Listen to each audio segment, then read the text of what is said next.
Beyond the Mic with Sean Dillon. We're joined on the BeyondTheMic.com star line by a musician who's opened up for Blake Shelton, Josh Turner, and many more.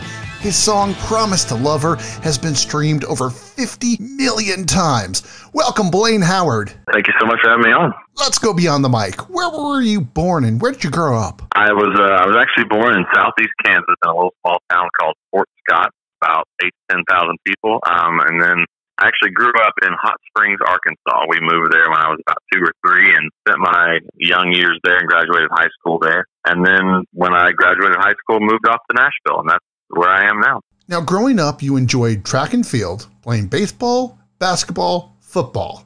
Now, how did you transition to going from athlete to musician? The love of music was always there. I just never thought of it really as a career path until I got older. You know, like you said, I played all those sports in high school. I thought, maybe I'll be able to get a football scholarship or something like that and go off and play and kind of figure things out from there. But when I was a junior in high school, I just, one day, I don't know what it was, I came home from football practice and told my mom, I think I want to sing and do music for a living.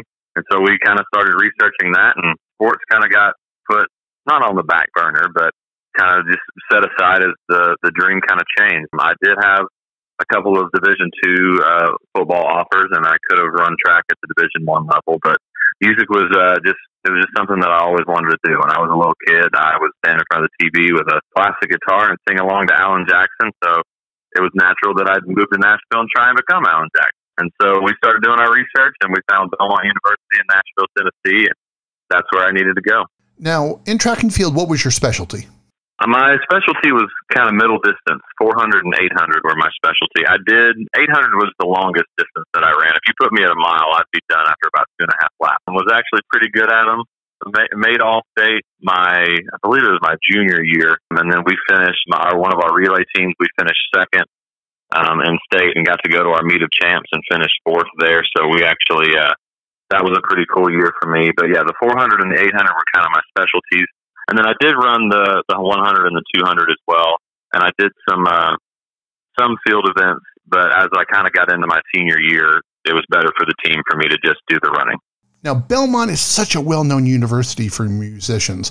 Most people think when you go to Belmont, you're going to leave with a record deal, but it just isn't so. Nope, that's kind of the sarcastic joke that when we all graduate, okay, where's my record deal? Because so many people have gone there and had so much success. I mean, you look at whether it's music or music business, Brad Paisley, Trisha Yearwood, Josh Turner. I graduated a year behind the guys from Florida Georgia Line. Russell Dickerson was a friend of mine in school. He was a year or 2 behind me, I believe. So there's been a lot of success coming out of that university. So there's definitely, you'd be amazed if you just walked into one of the classrooms over there to hear some of the talent in that school. It's just incredible. When you're surrounded by so many talented people, how inspiring or frustrating is it that with the talent to the left and to the right of you in classes, is it just finding that right break? Absolutely. I think it's more about finding the right break because just about every single person that goes to school there to be an artist or a guitar player or whatever it may be, they have enough talent to be the famous person that you see out there. And, a lot of those people end up maybe in the background or as a background singer or something like that. And even though you do kind of there is some natural competition between the people, you become family with those people, and you actually support each other more than compete with each other. But yeah, it can be frustrating for sure. Come on, you can tell me, who was your biggest competition when you attended? Oh, I don't know. I don't know if there was ever really real big competition. There were definitely people that you kind of looked up to that were a year or 2 ahead of you or something like that. There was a guy named Ricky Brady who was a senior, I think, the year I was a freshman, and he was on American Idol, and he was actually on The Voice this past season as well. And he was pretty successful back then. So he was definitely someone that you kind of looked up to and thought, that's kind of the direction that I need to be going. And obviously, as you graduate, the guys from Florida Georgia Line took off pretty quickly, probably 2011, 2012 by the time I was getting out of school. They were having some success. So you could kind of say those guys. Okay, since we're talking about money, where was your first paid gig? Now, first paid gig meaning that we just like got paid as a band or a group, or first gig that you actually, you're not in the red? There's definitely, you can get paid $500 to go play somewhere, but by the time you pay for gas and band members and you drive 10 hours and pull a trailer and all that stuff, you end up in the hole pretty quick. Okay, what was your first gig where someone said, "Here's $5, sing"?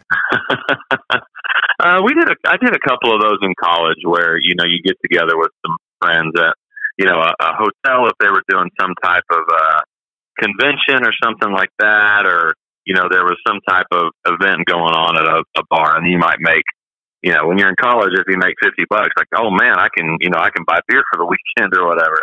So there were plenty of those. There was probably, a couple hotels in Nashville. I think we had a big night with me and some of my friends that were in school with me at 12th and Porter here in Nashville too. So that may have been one of them. And then as far as actually making money, probably there's a place down in Texas that we've become pretty successful at. We've got a great fan base down there in the Dallas area. A place called Love and War in Texas. It's in Plano there. All the Texas acts come through there, and that's probably one of our biggest draws down there. And we've had some really successful nights. Who have you looked to for mentorship, and who has mentored you? I had some great professors in college that kind of mentored me after school, and then as I kind of progressed in my career, I had a great mentor in Paul Moore, who used to run the William Morris office here in Nashville. He retired a few years back. He was a great mentor to me kind of as I was getting this song going, I Promise to Love Her, and getting management started and all that stuff. And then I've had great mentorship from my two managers that I've been working with for about 2 years now, Neil Spielberg and Bernie Kilpatrick. They've been wonderful in not only kind of guiding me through the music industry, but there's a lot that I knew just from experience, but they've kind of shown me the ropes on the kind of next level of things, and how not only to get out there and network, but how to make sure that certain things and how to kind of do it the right way. We're joined on the BeyondTheMic.com star line by an artist who's opened up for many acts that you know about. His song "Promise to Love Her" has been streamed over 50 million times. Blane Howard.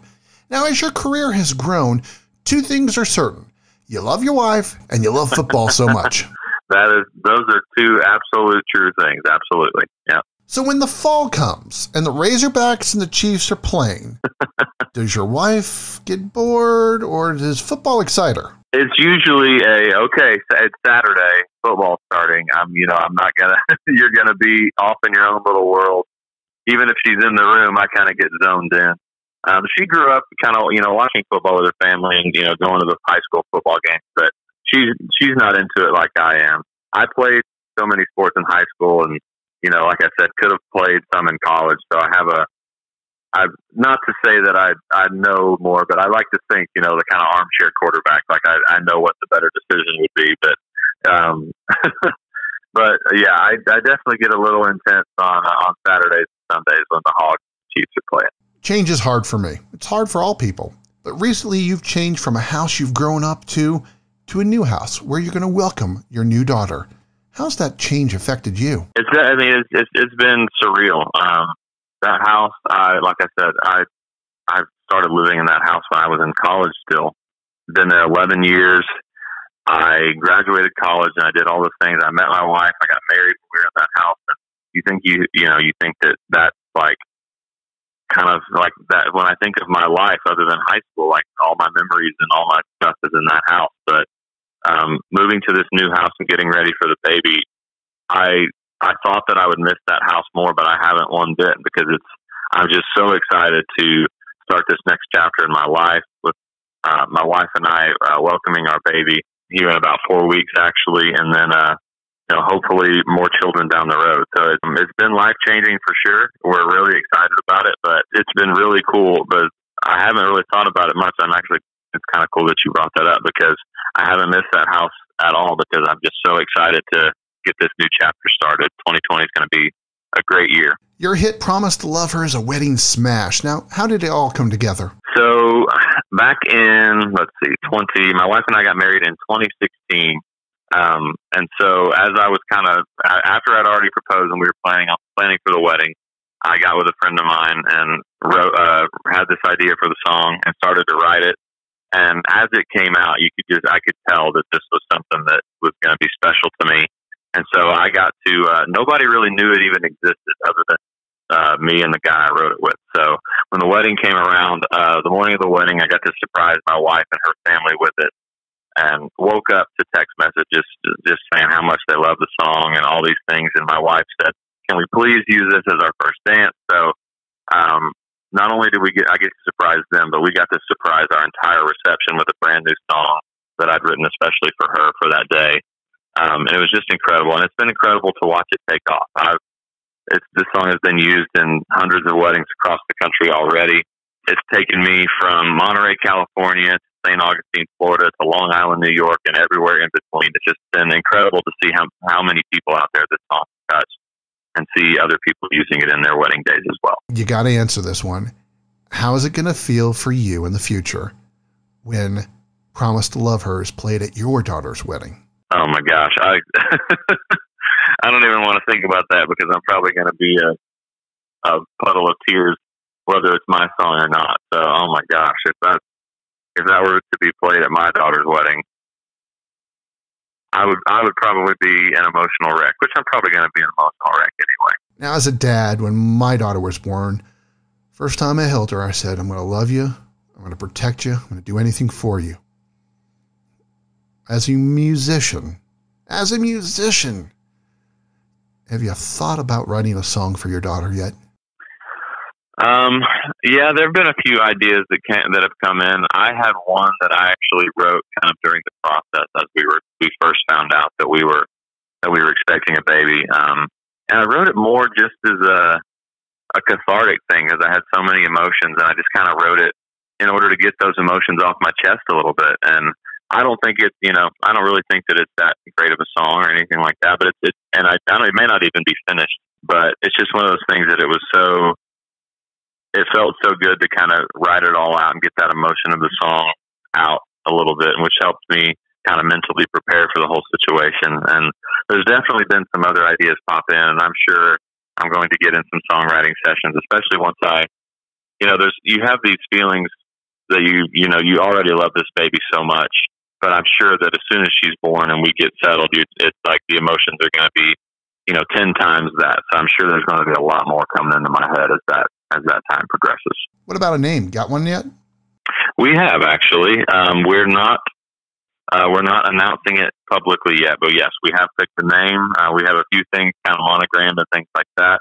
But yes, we have picked the name. That was a really interesting process. It was funny, before we knew if it was going to be a boy or girl, we had kind of a list of names going for either one. And I think we were actually doing better on the boy names than the girl names for a while, but when we finally settled on it, it just felt right. Had you had a boy, what were the boy choices so we can expect it for the second child?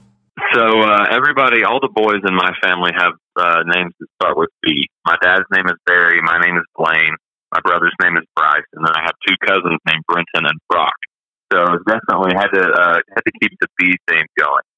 So we had let's see. I think there was obviously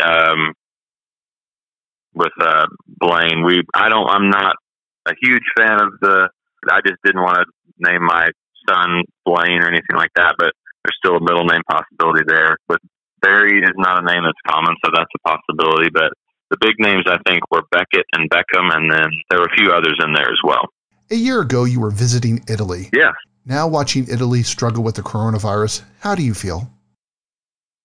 It's weird because I absolutely love that trip, and I'm hoping that everything clears up and tourism over there gets back to where it was, because everybody should be able to experience the same thing that I did, because it was amazing to get to go over there and not only see all the history, but the food's incredible, the people are incredible, the culture and the way everything works over there is just it's so cool to see. And I hope that as this virus kind of slows down, that the tourism is able to pick back up, because they've got so much history over there, and they put so much emphasis on the grandparents and how things are, how not only honoring them, but honoring their traditions and the way they cook and the way they live. And a lot of them still, they go to their grandparents on Sunday to have lunch, and the grandmother's been cooking all weekend. So I know that the virus affects the elderly, obviously, in a lot higher percentage than the younger crowd. So I'm hoping that, you know, they don't have too many issues from that, and they're able to continue those traditions. It's an incredible country, and like I said, it's terrible to watch it happen. Obviously, they're shutting stuff down all over this country too.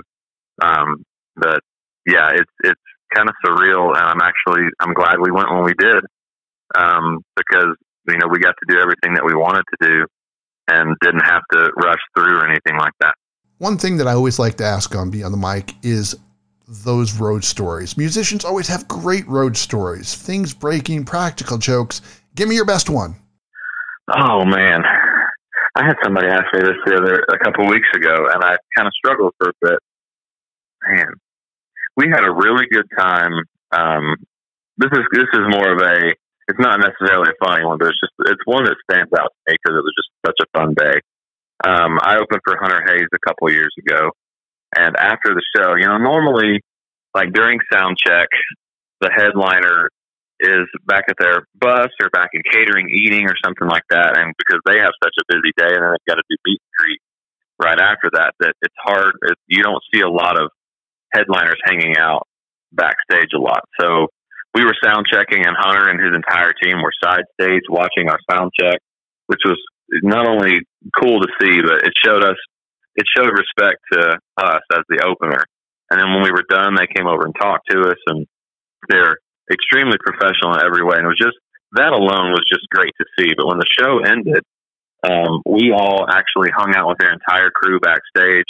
After every show, they get out, they will pull out a craps felt and play craps as a band and a crew, and just play for a couple hours as as everything gets packed up and the bus gets going. So they invited us back to hang out with them. We were, we hadn't eaten since our show was earlier. Our set was earlier in the night. We didn't get to eat dinner. So we were about to run off and go get food because we were starving. And they just immediately said, y'all don't need to go anywhere. Come back here, hang out with us. We've got beer in the cooler, have some pizza with us, So we hung out with them for about 3 hours after the show, just as friends. It was no networking. It was no, I can do this, I can do that. This is who I know in town. It was just a big group of musicians hanging out, playing craps for fun, eating pizza, drinking beer, and just kind of telling stories. And that's one of my coolest experiences so far. We're joined on the BeyondTheMic.com star line by an artist who's opened up for Blake Shelton, Josh Turner, and many more. His song, Promise to Love Her, is in rotation on CMT. Now talk to us about your new project. When can we expect it? I've got new music coming out very soon, actually. I just got the final mixes done on Tuesday. Actually, on Friday, last Friday. So we are currently, starting to work on artwork and things like that. They're being mastered. And the band's starting to get the tracks. Actually, they're getting them today. So it will be out very soon. Obviously, we're going to wait and make sure that we have some shows to kind of promote it with as well. And once the coronavirus kind of slows down, but very, very soon here. I'm excited because it's been my first full project since 2015. Promise to Love Her was out in between there, and it's been an incredible ride with that. But it's nice to have a full project going and 6 brand new songs for people to listen to. Do you have a name for it yet? No name for the album yet, or for the project yet. But I think if you've been to some of our live shows, you may have heard us play a few of them. So there's a song, there's the Happy Song, Stop Signing Graffiti, and then Rock on Her Window are kind of some of the newer ones that are on there. So if you've heard those at our live shows, or if you've seen videos of me playing them on my Facebook page or Facebook Live or something like that, you can look forward to hearing full production versions of those coming very soon. Time's running out, so it's time for the Rockin' 8. It's the first thing that comes to your mind. No pressure. All righty. Don't worry, no one's really ready for the Rockin' 8. They're just 8 random questions. Favorite thing to cook? Steak. Gotta be more specific. What kind of steak? Ooh, usually it's Kansas City strip. Finish this sentence. My best round of golf I shot? 72. How many birdies? 3 birdies, 3 bogeys. Gotta be mad about those bogeys. Yes, I was 2 under through 7, and I bogeyed 8 and 9. And I was 1 under through 17 and bogeyed 18. So. You share your birth date with him, and I know you love him. So I gotta ask, What's your favorite Johnny Cash song? The emotional answer that would be to say Folsom Prison Blues, because my grandmother's been singing me that song since I was a kid, but that's also kind of one of the most popular ones. Other than that, probably One Piece at a Time. Finish the sentence. The TV show I am obsessed with now is... Outlander from Stars. It's incredible. What's one thing people don't know about you? Usually it's the fact that that I was an athlete in high school and could have played college football or ran college track. But we already spoke about that in the interview. So let's see, what else? I'm a huge nerd. Like I love like Star Wars and Lord of the Rings and all that type stuff. So being from the South, you know Whataburger. What's your typical order at Whataburger? Usually the double cheeseburger plain with fries, a large Coke, and possibly a chocolate shake. You're a huge football fan. You got to play fantasy football. Oh, yes. So since you do, your most successful fantasy football strategy is what? Championships are won with waivers. So you got to be, every single week, you've got to be on the waiver line trying to look for someone to pick up. What's the last thing you told your mama? Yeah, I spoke to her yesterday. I told her I love her. I know that. Can't remember what I was talking to her about. She had a question about something. Oh, I told her, I know what it was. I told her, we just bought our house. It came with a washer and dryer. I told her I sold it. Blane, where can people find you online? You can find me online at BlaneHoward.com, BLANE Howard.com. Or if you're on Facebook, Twitter, Instagram, it's just at Blane Howard. And you can find all my music online as well. He loves to cook KC strips, obsessed with Outlander, and thinks you can win your fantasy football championship if you win the waiver wire. Country artist and friend of Beyond the Mic, Blane Howard, thank you so much for joining us today. Thank you so much for having me. It was a pleasure. And that, my friends, is Beyond the Mic.